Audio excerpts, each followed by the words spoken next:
The morning sun barely broke through the smoky skies above Gettysburg. The battlefield, though silent now, still held the echoes of cannon fire, the cries of the wounded, and the whispers of prayers half finished. Among the scattered remnants of the Union encampment stood a young boy, no more than 13, dressed in a worn blue uniform with a drum strapped across his chest. His name was Thomas Whitaker, a drummer boy from Pennsylvania. He wasn't a soldier in the traditional sense. He didn't carry a rifle or a bayonet. But Thomas had marched with the 20th Maine since the beginning of the war, beating his drum to signal charges, retreats, and the daily cadence of military life. He had joined to follow in the footsteps of his father, Captain Jonathan Whitaker, who had died at Antietam the year before. His mother had begged him not to go, but Thomas had made a promise, to honor his father's sacrifice and bring music where there was only blood and sorrow. As he walked among the fallen soldiers that morning, Thomas's eyes scanned for faces he recognized. Private Allen, the kind man who had taught him to fish between marches, now lay still beneath a blood-soaked flag. Sergeant Doyle, who had once carried Thomas on his back during a rainstorm, was nowhere to be seen. The day before, the 20th Maine had been ordered to defend Little Round Top, a rocky hill on the Union's far left flank. The Confederates charged again and again, and the men held their line with fierce determination. Thomas had watched from behind a line of rocks, his hands trembling with every volley of musket fire. He remembered Colonel Joshua Chamberlain giving the order, "Fix bayonets," and with that, the men had charged down the hill into the enemy, Thomas beating his drum as loud as he could, his heartbeat echoing the rhythm.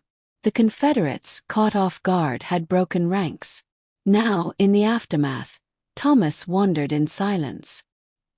He found Colonel Chamberlain sitting under a tree, his left arm wrapped in a bloody sling. "Tom," the colonel said softly, "you kept the rhythm better than any of us." Thomas gave a weak smile, trying not to cry. "Did we win, sir?" Chamberlain looked around. "We held the hill. That's something." They both knew what it had cost. That evening, Thomas sat near the campfire, writing a letter to his mother. The fire cracked gently as soldiers moved quietly in the background, nursing wounds and whispering stories of the day. "Dear Mother," he wrote, "today I saw both bravery and horror. I saw friends fall and strangers help each other. I saw men weep for the enemy and pray for peace. I beat my drum as they charged, not because I was brave but because I had to. I remembered Father's words. In the darkest moments, do your duty with honor. I tried, Mother. I really tried." He folded the letter and placed it in his satchel, unsure if he'd ever have the chance to send it.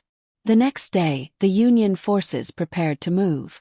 The Confederate Army had begun to withdraw from Gettysburg, ending 3 days of the bloodiest fighting the war had seen. Over 50,000 men lay dead or wounded, and though the North claimed victory, there was little joy in it. Thomas marched alongside his regiment, his drum slung over his back. As they passed through the town of Gettysburg, civilians stood on porches in silence, some weeping, some handing water and bread to passing soldiers. An elderly man stopped Thomas and touched his shoulder. "You boys saved this town," he whispered. "May God bless you." Thomas nodded politely, but inside he felt empty. What good was victory if it cost so many lives? Months passed, and the war continued. Thomas saw battles in Tennessee and Georgia, marched through swamps and snow, and buried more friends than he could count. Yet through it all, he kept drumming, during marches, at dawn, in the chaos of battle, and sometimes at funerals. In April 1865, after 4 long years, the war came to an end. General Robert E. Lee surrendered to General Ulysses South Grant at Appomattox Courthouse. The Union was preserved, and slavery was abolished. Thomas was 15 when he finally returned home to Pennsylvania. His mother, older and wearier, held him for a long time at the train station, her tears soaking his uniform. "I thought I lost you too," she whispered. "I promised I'd come back," he replied. Years later, Thomas became a schoolteacher. He rarely spoke of the war, though he kept his drum, faded and cracked, above the fireplace in his home. On Memorial Day, he would place a hand on it and close his eyes, remembering the men he'd marched with and the promise he had made. In 1903, on the 40th anniversary of the Battle of Gettysburg, a reunion was held on that very field. Veterans from both the Union and Confederate armies gathered, old and bent, to shake hands across the stone walls they once fought over.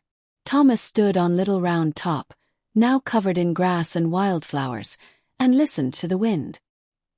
He could almost hear the echo of bayonets clashing, of muskets firing, and the steady rhythmic beat of a boy's drum. His drum.